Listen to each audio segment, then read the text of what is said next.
Have you ever noticed how one person can completely drain your energy in just 5 minutes? Or how a single comment from someone can ruin your entire day? Here's something most people don't realize. Toxic people don't actually have power over you. You're giving it to them. And today we're going to explore the fascinating psychology behind why this happens. And more importantly, how understanding your own mind can set you completely free. Let me share something that might surprise you. Research in social psychology shows that our brains are wired to react strongly to negative interactions. It's called the negativity bias, and it means that one critical comment affects us far more deeply than 5 compliments. This isn't a weakness. It's actually an evolutionary survival mechanism. Our ancestors needed to remember threats more than positive experiences to stay alive. But in today's world, this same mechanism makes us vulnerable to people who thrive on creating chaos and negativity. Think about the last time someone said something hurtful to you. How long did you think about it? Hours? Days? Maybe even weeks? Now compare that to the last genuine compliment you received. Chances are you barely remember it. This imbalance in how we process social information is exactly what toxic individuals exploit, often without even realizing it themselves. Dr. Albert Bandura, one of the most influential psychologists of our time, spent decades studying human behavior and social learning. His research revealed something crucial. We don't just learn from our own experiences. We learn by observing how others react to situations. When you react emotionally to a toxic person, when you get upset, defensive, or angry, you're actually teaching them that their behavior works. You're reinforcing the very pattern you want to stop. But here's where it gets interesting. The same psychological principles that make us vulnerable to toxic people can also make us completely immune to them. It all starts with understanding something called locus of control. This is a concept developed by psychologist Julian Rotter, and it refers to how much control you believe you have over the events in your life. People with an internal locus of control believe that they can influence outcomes through their own actions. People with an external locus of control feel that outside forces determine what happens to them. When dealing with toxic individuals, most people operate from an external locus of control without realizing it. They think the toxic person is making them feel bad, making them angry, making them lose sleep. But the truth that cognitive behavioral therapy has proven over and over is this: no one can make you feel anything without your permission. Your emotions are generated by your thoughts about a situation, not by the situation itself. Let me explain this through a psychological concept called cognitive appraisal. When something happens, like someone making a rude comment, there's a split second before you feel anything. In that moment, your brain is interpreting the event, deciding what it means, and then generating an emotion based on that interpretation. If you interpret the comment as a reflection of your worth, you'll feel hurt. If you interpret it as a reflection of the other person's issues, you'll feel neutral or even compassionate. Dr. Aaron Beck, the father of cognitive behavioral therapy, discovered that most emotional suffering comes from distorted thinking patterns. One of the most common distortions is personalization, where we take things personally that aren't actually about us at all. Toxic people often project their own insecurities onto others. When someone criticizes you harshly, they're usually revealing their own self-doubt. When someone tries to control you, they're showing their own fear of losing control. When someone manipulates you, they're demonstrating their belief that honest communication won't work. Understanding this doesn't just give you perspective, it gives you freedom. Because once you realize that toxic behavior is almost never about you, you stop taking it personally. And when you stop taking it personally, you stop reacting.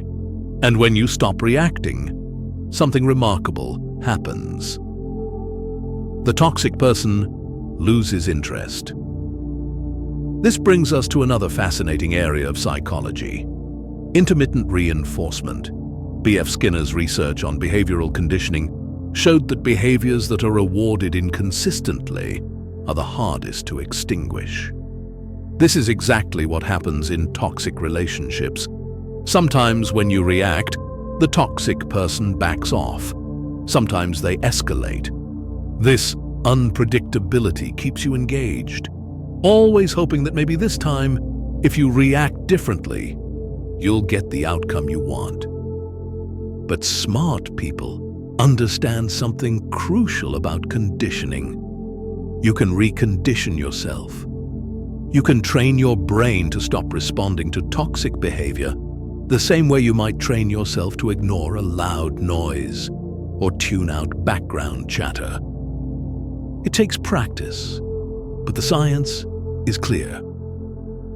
Through repeated non-engagement, through consistent boundary setting, through deliberate emotional regulation, you can literally rewire the neural pathways that make you reactive. Neuroscience has shown us that our brains are remarkably plastic. Every time you choose not to react to provocation, you strengthen the neural pathways associated with self-control. Every time you set a boundary and stick to it, you reinforce your sense of agency. Every time you choose your response instead of having an automatic reaction, you're building what psychologists call emotional resilience. Dr. Carol Dweck's research on mindset reveals another crucial insight. People with a fixed mindset believe that personality traits, including toxic behaviors, cannot change. People with a growth mindset believe that change is possible through effort and learning. Interestingly, when dealing with toxic people, you need a bit of both perspectives. You need to accept that you cannot change the other person, which is actually a realistic assessment, not a fixed mindset. But you also need to believe that you can change yourself, that you can grow stronger, more resilient, and more skillful in handling difficult people. One of the most powerful psychological tools for dealing with toxic people comes from acceptance and commitment therapy. This approach teaches something counterintuitive. You don't have to change how you feel about someone to change how you interact with them. You can acknowledge that someone bothers you, that their behavior is genuinely problematic, and still choose responses that protect your peace. You're not pretending everything is fine. You're simply refusing to let their dysfunction become your dysfunction. Here's something many people struggle with. They confuse emotional detachment with coldness or not caring. But psychological research shows that healthy detachment is actually a form of mature emotional regulation. It means you can observe someone's behavior without absorbing it. You can recognize someone's pain without taking it on as your own responsibility to fix. You can feel compassion for someone while simultaneously maintaining firm boundaries. The concept of emotional boundaries is fascinating from a psychological perspective. Unlike physical boundaries, which are obvious and tangible, emotional boundaries exist in how we process and respond to other people's emotions. People with weak emotional boundaries often experience what's called emotional contagion, where they automatically take on the feelings of those around them. If someone near them is angry, they become agitated. If someone is sad, they feel down. This makes them extremely vulnerable to toxic people who radiate negative emotions. Strengthening your emotional boundaries is like building a psychological immune system. And just like your physical immune system, it gets stronger with appropriate exposure and practice. Each time you successfully maintain your calm in the face of someone else's chaos, you're building immunity. Each time you refuse to absorb someone else's anger as your own, you're strengthening your defenses. Dr. Kristin Neff's research on self-compassion adds another dimension to this. Many people become harsh with themselves when they struggle with toxic people. They think they should be stronger, that they shouldn't be affected, that there's something wrong with them for finding certain people difficult. But self-compassion research shows that being kind to yourself in these moments actually increases your resilience. When you acknowledge that dealing with difficult people is genuinely hard, when you give yourself permission to struggle, you paradoxically become stronger. There's also the psychological phenomenon of projection that's crucial to understand. Sigmund Freud first described how people unconsciously project their own unacceptable thoughts and feelings onto others. Toxic individuals often accuse you of exactly what they're doing. They call you selfish while demanding all your time. They call you manipulative while trying to control you. They call you dramatic while creating all the drama. Once you recognize projection, you stop defending yourself against false accusations because you understand they're not really about you at all. The psychology of attention is equally important. What you focus on grows in your experience.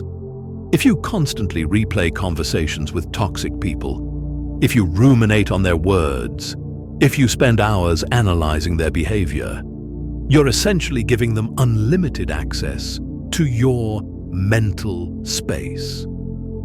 Psychologists call this perseveration, and it's one of the main ways toxic people maintain control even when they're not physically present. Mindfulness practices, backed by extensive psychological research, offer a powerful antidote. When you learn to notice your thoughts without getting caught up in them, when you can observe your emotional reactions without being controlled by them, you take back your mental space. You become the observer of your own experience rather than being lost in it. Here's the ultimate psychological truth. Freedom from toxic people doesn't come from changing them, avoiding them, or even necessarily removing them from your life, though sometimes that's necessary. Real freedom comes from changing your relationship with your own reactions. It comes from understanding that you are not your thoughts, you are not your emotions, and you are not defined by how others treat you. The research is clear.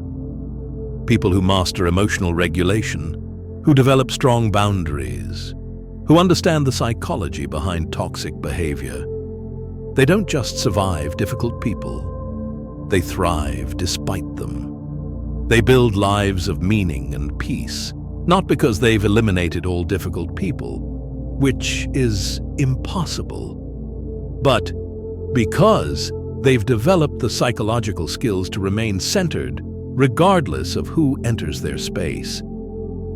So the next time someone tries to provoke you, remember, they're not taking your power. You're choosing whether to give it. And that choice, that moment of conscious decision, is where your true strength lies. That's where psychology and wisdom meet. That's where you transform from being reactive to being truly free. If this perspective on dealing with difficult people resonated with you, hit that like button and share this video with someone who might need to hear it. And don't forget to subscribe for more insights into the fascinating world of psychology and human behavior. Remember, understanding your mind is the first step to mastering your life.